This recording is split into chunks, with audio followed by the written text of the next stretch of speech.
আজ সকাল সকাল মাকে নিয়ে আমি চলে যাচ্ছি বাড়ি। বাবা এসেছিল পায়ের ডাক্তার দেখানোর জন্য। বাবার পায়ের অবস্থাও সেরকম ভালো না। তো কালকে বাবা পায়ের ডাক্তার দেখিয়েছে, সেটা আর আমার ভিডিও করা হয়নি। প্রীতম আমাদের ট্রেনে তুলে দিতে এসেছিল। তো আমরা মেমারি লোকাল ধরে নিয়েছি। 9:20 বেজে গেছে। প্রচণ্ড রোদ্দুর বাইরে, প্রচণ্ড গরম এখনই। তো ট্রেনটা মোটামুটি ফাঁকাই ছিল, তার জন্য মিমি একটু শুয়ে পড়েছে। তো যাই হোক, আমি বাড়ি যাচ্ছি 3 দিনের জন্য। টাকা পয়সা মা তুলার সই টই লাগবে বলে যাচ্ছি। তারপরে আবার ফিরে এসে টেস্ট ফেস্ট করিয়ে অপারেশন হবে। তো বইচি স্টেশনে নেমে গেছি, এবার টোটো করে বাড়ি পৌঁছে যাব। গৌরী, একটু মুখটু দেখা, এতক্ষণ ধরে রান্না বান্না করলি খেতে খুঁটে।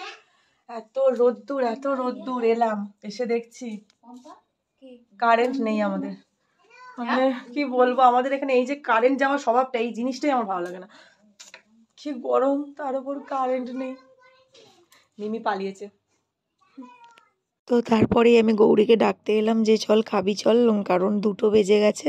তো মিমিকে আগেই খাইয়ে দিয়েছি। গৌরী তো যেহেতু নাইটি পরে আছে, ওই জন্য লজ্জা পাচ্ছে ভিডিওতে দেখাতে।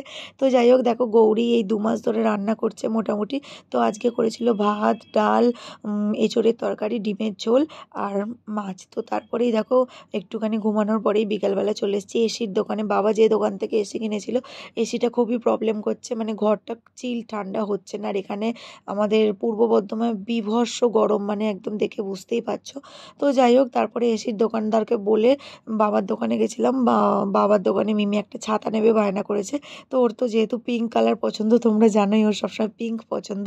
তো ওই পিঙ্ক কালারের ছাতাটা নিয়ে নিল। আমার মায়ের যাতে ভালোভাবে অপারেশনটা হয়ে যায়, সবাই এই প্রার্থনাই করো। তো চলো, বাই।